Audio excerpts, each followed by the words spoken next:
lebih ngeri. Semua dibicarakan, termasuk ketek tadi. Jadi begini maksudnya apa? Oh, lu sadar nggak ada bahaya luar biasa di depan sana? Bahwa kemudian semua bisa menjadi objek yang tidak disukai. Tiba-tiba muncul di media sosial. Tiba-tiba muncul. Dulu kita bilang soal kebenarannya nggak tahu. Gitu. Kejahatannya, pelanggaran HAM-nya. Sekarang, ketek jadi problem. Untuk menyampaikan ada sesuatu yang salah. Gitu loh. Sadar dong.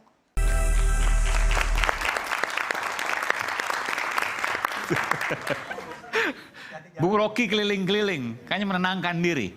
Enggak, di situ bau wangi semua, bau ketek. Saya nggak tahu arahnya kemana tuh.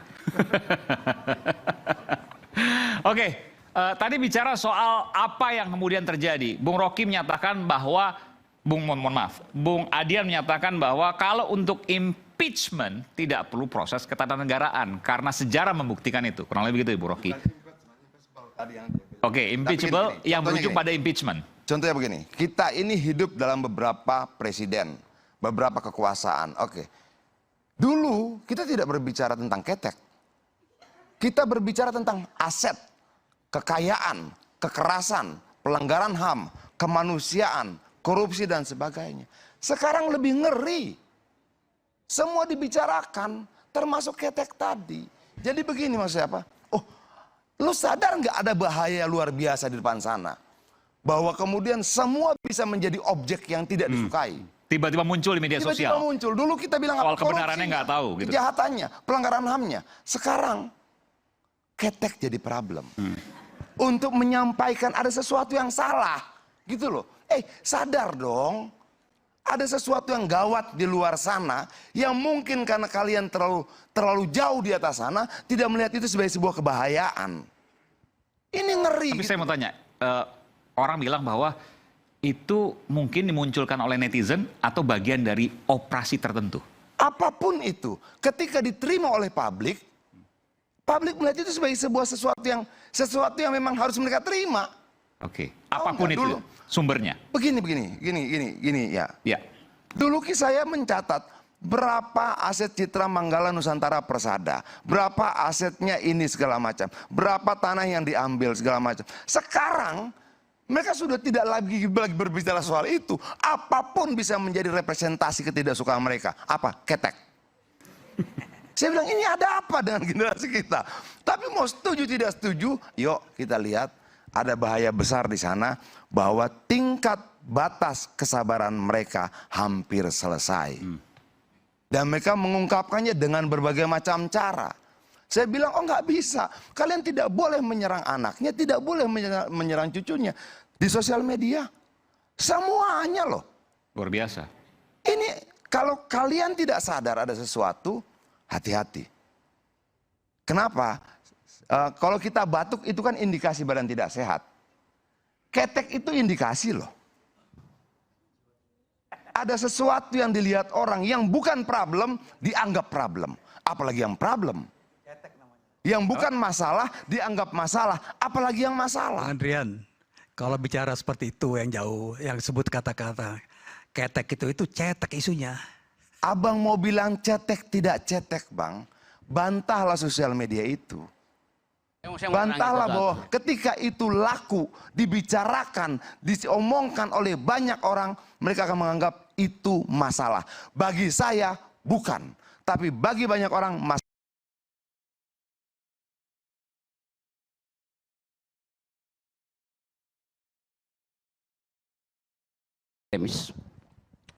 Memang ada kemarahan publik dan orang cari sasaran. Sasaran itu tiba pada ketek. Pertanyaannya, itu ketek personal atau ketek dinasti?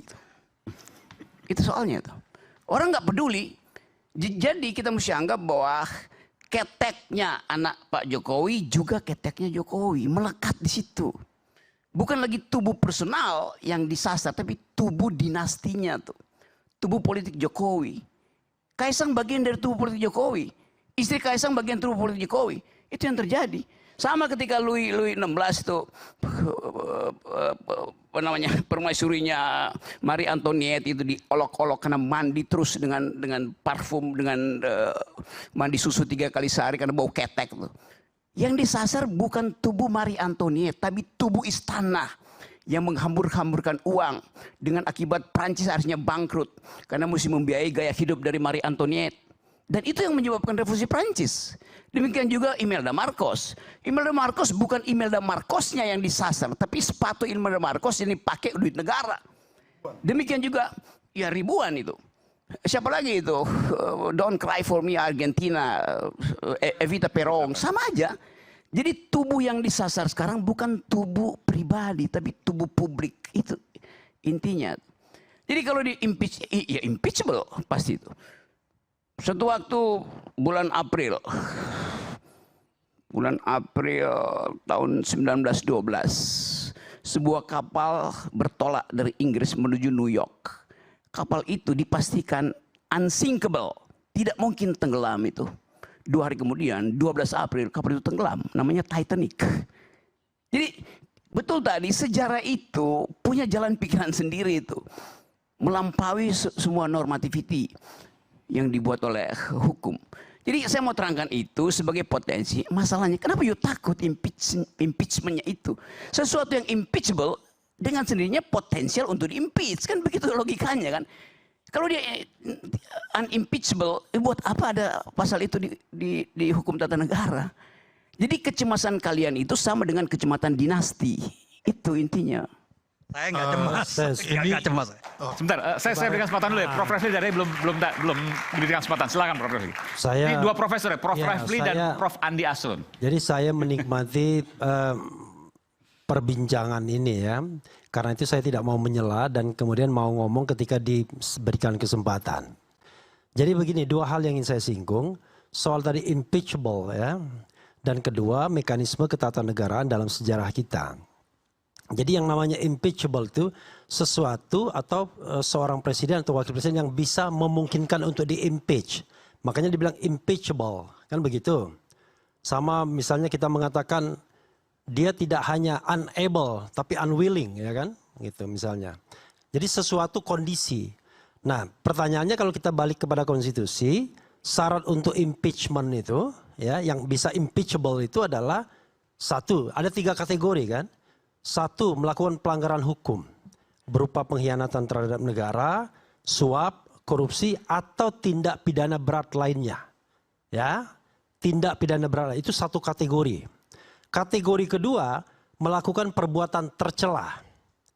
Kategori ketiga, itu tidak lagi memenuhi syarat sebagai presiden dan atau wakil presiden. Nah, kalau kita lihat ya, semua kategori tersebut tidak semuanya measurable. Tetap tersedia ruang politik untuk mempermasalahkan. Makanya kalau kita mengatakan sesuatu yang impeachable itu tidak precise, tidak fix. Sebagai contoh misalnya melakukan perbuatan tercela, itu bisa ditarik kemana-mana. Iya, karena tidak didefinisikan secara eksak di situ. Tidak perlu tanda tangan yang melanggar konstitusi misalnya. Iya. Tercela bisa. Melanggar konstitusi itu bahkan dikonstruksikan sebagai pengkhianatan terhadap negara. Jadi sesuatu yang melanggar konstitusi itu dikonstruksikan sebagai pengkhianatan terhadap negara di undang-undang. Jadi kalau kita bicara mengenai impeachment, maka sebenarnya ruang untuk impeachment itu lebar sekali. Itu 1. Ya makanya dibilang impeachable. Tetapi apakah kemudian ruang itu digunakan atau tidak? Kita bicara konstelasi politik. Kan begitu. Kan 2 hal yang berbeda. 1 hukum tata negara, 1 politik. Oke, sepakat kan? Nah, karena itu tidak ada perbedaan antara Rocky dan kubu sana. Kenapa takut sekali dibilang impeachable kan? Oke. Saya nggak takut. Yang kedua adalah soal mekanisme ketatanegaraan sejarah. Ya, benar kata Bung Adian. Sebenarnya impeachment terhadap 3 presiden itu tidak 100% mengikuti prosedur yang ada. Bahkan tidak ada prosedurnya dalam beberapa hal. Contoh zaman Bung Karno, dulu nggak ada yang namanya prosedur impeachment, prosedur pemberhentian presiden di zaman Bung Karno. Kenapa begitu? Ya karena Bung Karno semua yang menguasainya. Dia bikin dekret presiden, dia pula yang bikin MPRS pada waktu itu. Dan MPRS loh, Majelis Permusyawaratan Rakyat Sementara. Tetapi ketika ada kekuatan civil society, mahasiswa yang menginginkan perubahan politik dari orde lama ke orde baru, disitulah kemudian MPRS merasa punya taring untuk meminta pertanggungjawaban Bung Karno sebagai mandataris yang dikonstruksikan oleh Undang-Undang Dasar 1945. Itulah ada pidato Nawaksara. Pidatonya ditolak. Soekarno jatuh. Tidak ada prosedurnya. Ya, dicabut. Itu a political process sebenarnya yang dilakukan MPR, tapi tidak ada mekanisme impeachment-nya, ya kan? Jadi itu dinamika politik di MPRS yang diketuai oleh Nasution, kan? Oke. Tapi dicabut kekuasaannya kan? Iya, tapi kan tidak ada prosedurnya waktu itu. Yang jelas MPRS karena dia merasa saya punya kewenangan sebagai lembaga tertinggi negara, saya cabut kewenanganmu. Tapi nggak pakai proses itu, nggak pakai proses yang ada sebelumnya, gitu. Nah. Waktu Pak Harto di dalam konstitusi itu mengakhiri jabatan presiden itu ada 3. Ya. 1 dengan yang namanya proses pemberhentian. Ya. Yang kedua dengan mengundurkan diri. Dan yang ketiga yang normal dengan fixed term of office. Jadi kalau dibilang fixed term itu ya kalau dalam kondisi normal. Ya. Dalam kondisi yang tidak normal ya bisa saja di tengah jalan. Yang dilakukan Pak Harto itu adalah mengundurkan diri. Oke, mekanisme yang diatur dalam konstitusi. Tetapi kan mengundurkan diri kan tidak di ruang hampa. Kalau nggak ada Dian Napitupulu dan teman-teman kan nggak mungkin barang itu mengundurkan diri kan begitu. Nah, yang dilakukan terhadap Gus Dur itu hampir dia prosedural, tetapi ujungnya tidak.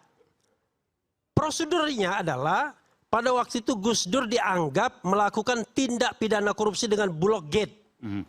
Yayasan Danatera. Dan itu dianggap sungguh-sungguh melanggar haluan daripada negara. Kan begitu? Karena itu DPR memperingatkan Gus Dur. 3 bulan peringatan itu tidak digubris, maka 1 bulan kemudian akan dikasihkan peringatan kedua.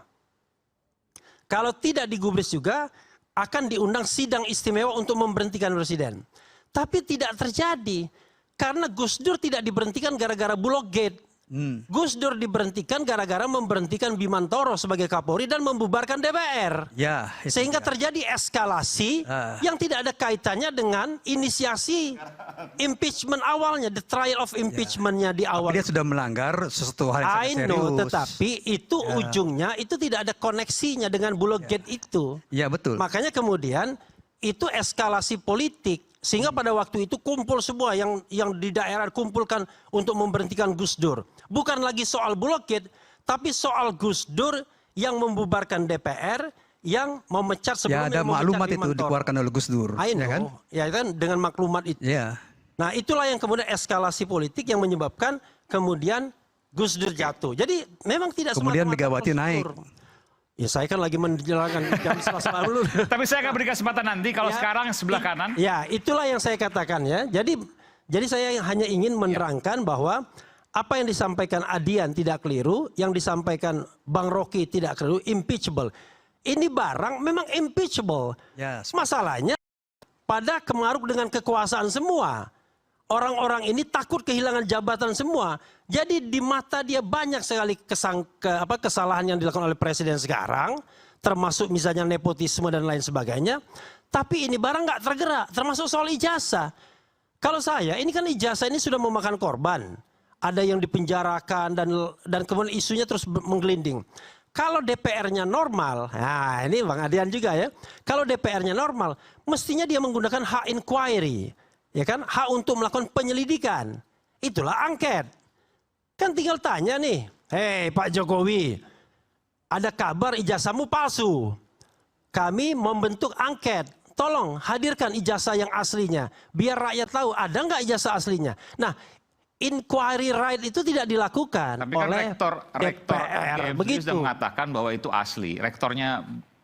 Ya sama orang dari daerah tertentu mengatakan, ini asli kata yang jual. Boleh Bang, nanti saya berikan kesempatan. Sekarang sebelah kanan, nanti saya akan berikan kesempatan sebelah kiri satu persatu. Silakan mau menjawab soal impeachment atau menjawab soal ketek. Kita akan kembali saat lagi. Pilkada lewat ya.